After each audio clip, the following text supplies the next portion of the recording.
nous allons vous faire le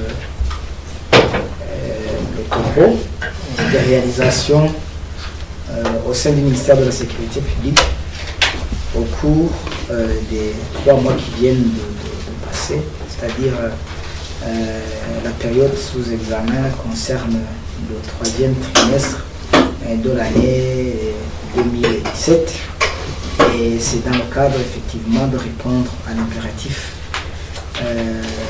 et à l'obligation de rendre compte aux populations de la mise en œuvre des politiques du gouvernement et en ce qui nous concerne de la mise en œuvre de la politique en matière de sécurité. Et nous voudrions d'abord annoncer à la population burundaise que la situation sécuritaire s'est nettement améliorée au cours de ce 3e trimestre et comparativement au 2e trimestre. Et donc nous avons eu des avancées très positives par rapport à la diminution de pas mal de formes de criminalité qui ont été burundais. Et pour être plus concret, nous allons passer par quelques exemples des formes de criminalité surtout récurrentes qui ont été effectivement soulevées durant le 2e trimestre et qui sont aussi actuellement soulevées, qui ont caractérisé le 3e trimestre, mais qui l'ont caractérisé de façon beaucoup plus en décrescendo par rapport au 2e trimestre. Nous pouvons, à titre illustratif, vous dire que la courbe a toujours été décroissante au cours de ce 3e trimestre. Et le terrorisme, par exemple, par des jets de grenades, est passé de 7 cas au mois de juillet, 3 cas en août et un seul cas au mois de septembre. Il y avait la criminalité caractérisée par des enlèvements pour des raisons diverses, pour des règlements de compte, pour des intérêts divers entre les individus ou les organisations. Ces cas d'enlèvement sont passés de 12 cas en août à un seul cas au mois de septembre. On observait au 2e trimestre des embuscades sur les routes et qui sont passés de 3 cas au mois de juillet, un seul cas au mois d'août et 0 cas au mois de septembre. Il y avait aussi des formes de criminalité sous forme d'empoisonnement que l'on observait beaucoup plus à l'intérieur du pays, qui était au mois d'août à 45 cas, mais on n'en a recensé que 22 cas au mois de septembre. Nous apprécions beaucoup en ce qui est l'évolution au niveau de la discipline des policiers, parce qu'il y avait des cas de bavure policière qui étaient recensés au 2e trimestre. Nous avions recensé 5 cas au mois de juillet et au mois d'août et de septembre, il n'y a plus eu de cas de bavure policière. Nous signalons aussi que les assassinats n'ont pas augmenté au cours de ce 3e trimestre. Néanmoins, nous constatons que les feux de brousse sont passés de 20 cas au mois de juillet et ils ont diminué au mois d'août, mais au mois de septembre, on a enregistré 38 cas, ce qui montre qu'il y a eu quand même une recrudescence de ces cas de feux de brousse. Les coups et blessures sont passés de 12 cas au mois de juillet à 37 cas en août. Et nous constatons que ça a atteint le cap de 42 cas en septembre et toujours sous l'emprise de l'alcool, sous l'emprise de la consommation des boissons prohibées dans la plupart des cas. Ces cas de coups et blessures sont généralement commis avec des couteaux ou avec des machettes actuellement. On en a observé des cas dans la zone Kinindo et dans la zone Kanyosha de la commune de Moha de la mairie de Bujumbura. Heureusement que les auteurs ont été appréhendés, mais ces cas ont caractérisé le trimestre sous examen.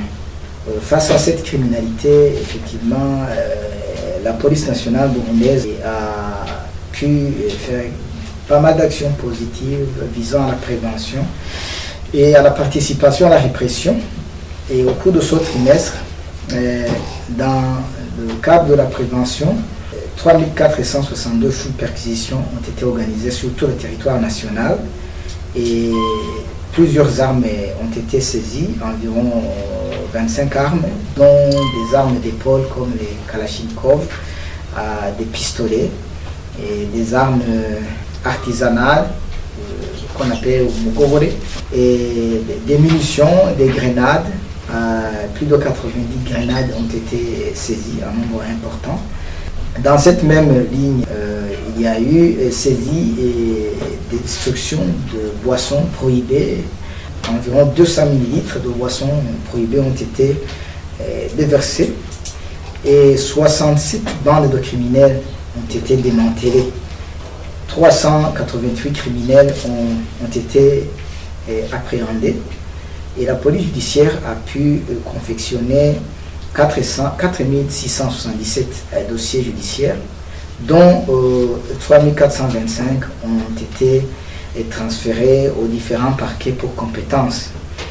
Il y a eu aussi saisie et destruction de plus de 12 tonnes de chanvre à fumer et 6331 boules avec la destruction de 129 plants de chanvre.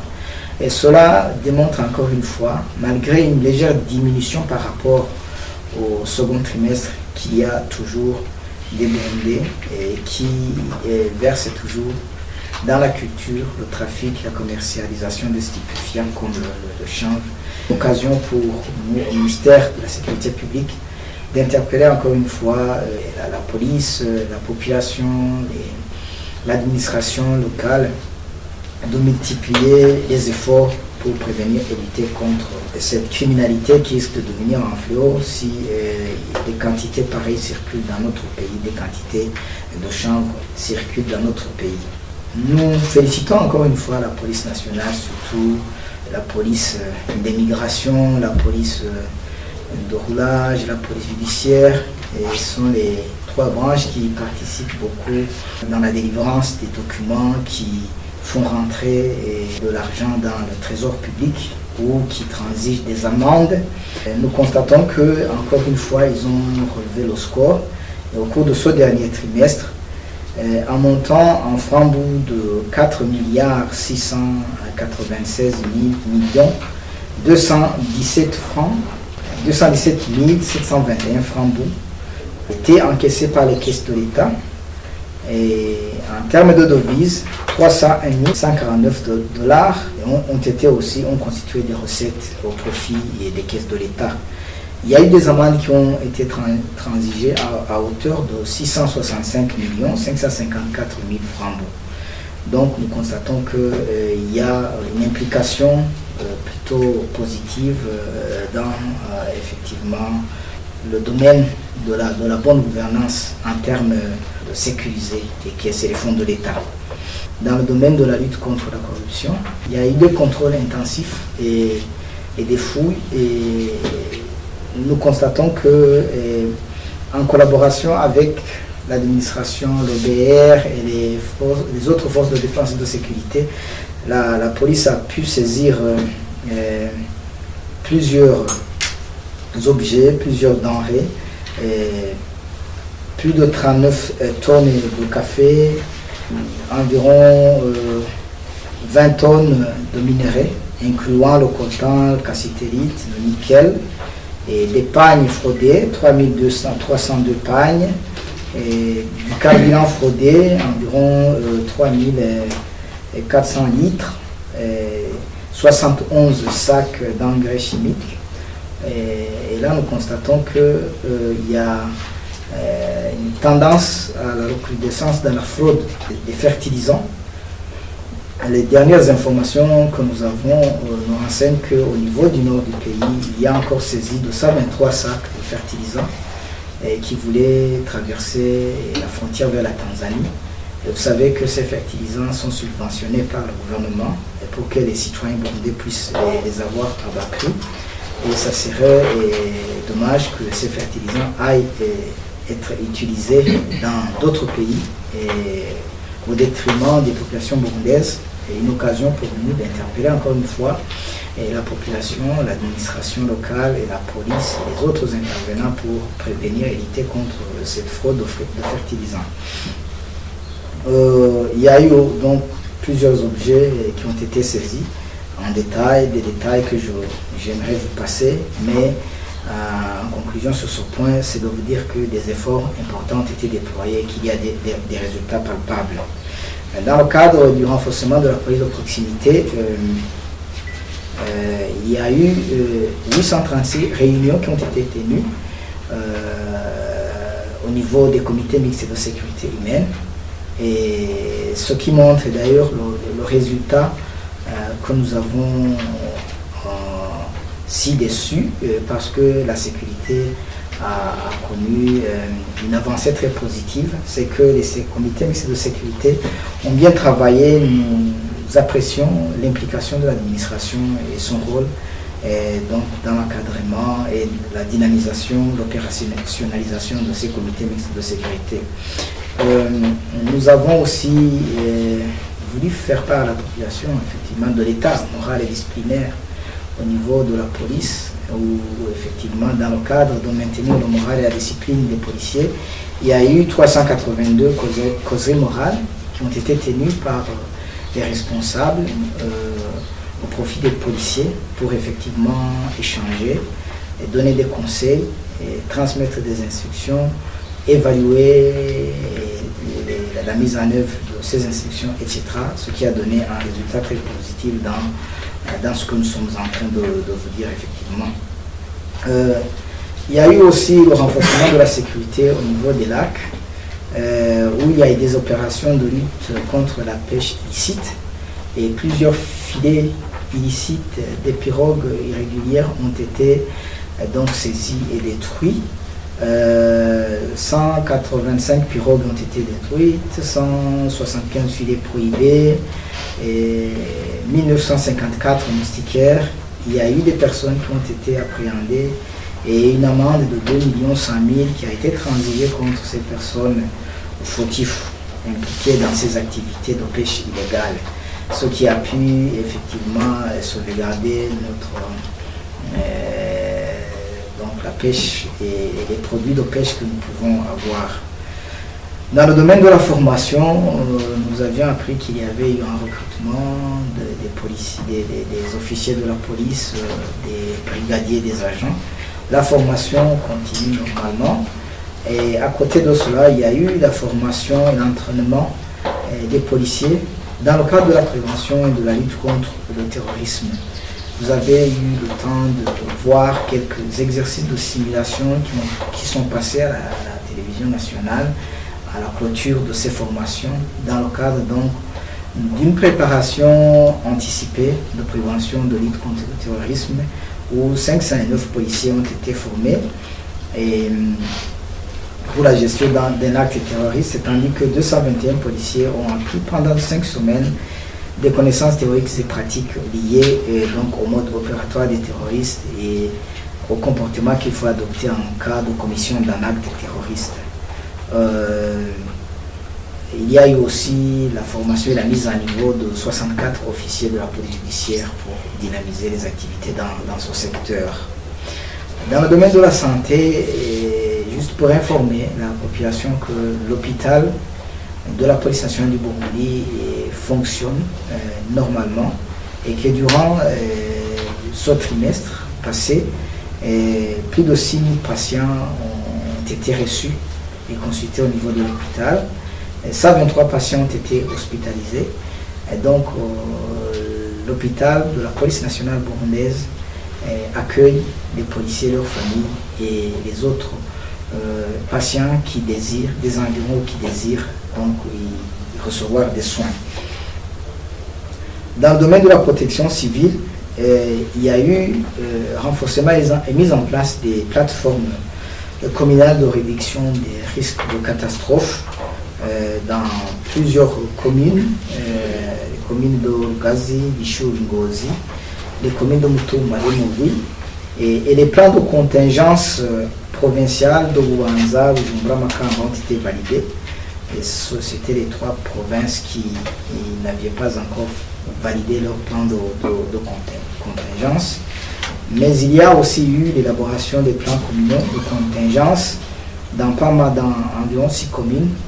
Donc, après avoir mis en place des plans de contingence au niveau provincial, c'est le tour des communes pour la mise en place des plans de contingence. La police de la protection civile a formé 40 membres du nouveau building abritant le ministère des Finances pour les initier aux réactions qu'il faut lorsqu'il y a un incident, lorsqu'il y a une catastrophe. Et il y a eu des formations qui ont été dispensées à des personnels provenant de plusieurs secteurs du domaine public que du domaine privé. Il y a eu une formation de 26 sapeurs-pompiers de cette même police et cela permettrait effectivement d'améliorer les capacités opérationnelles d'intervention de cette police de la protection civile. La police suit et coordonne toujours les préparatifs des actions d'urgence pour la réhabilitation en cours de la rivière d'Onahangwa, au sud de Kigobe, comme vous le savez.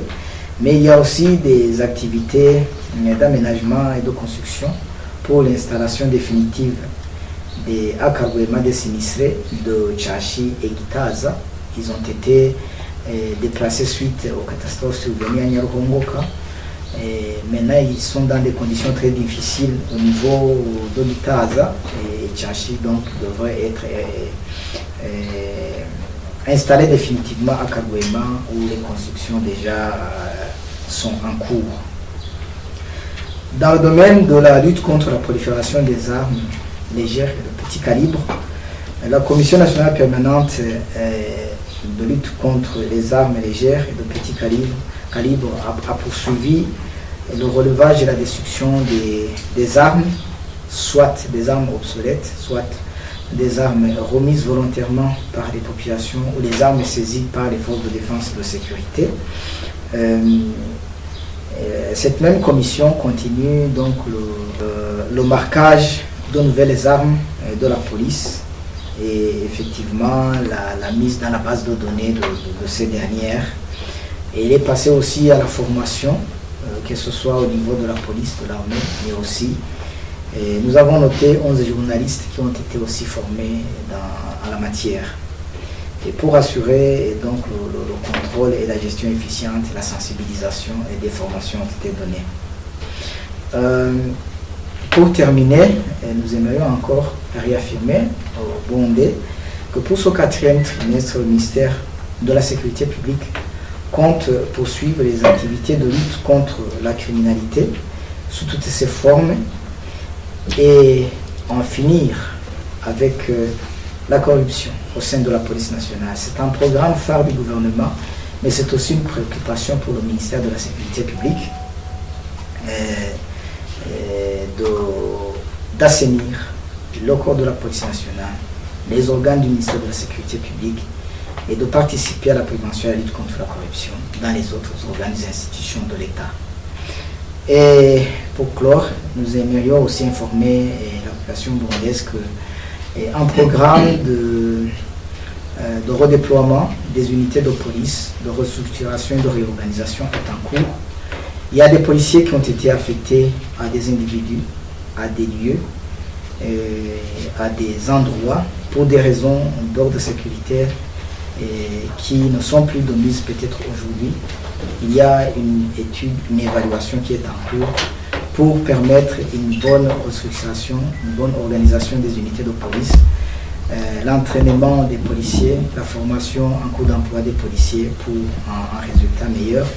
Et ces mouvements ne devraient inquiéter personne. C'est dans le cadre de la police de proximité pour que effectivement la sécurité soit assurée pour tous et par tous. Et cela nous demande un exercice de redéploiement, de restructuration qui nous permet d'arriver à ces résultats. Je vous remercie.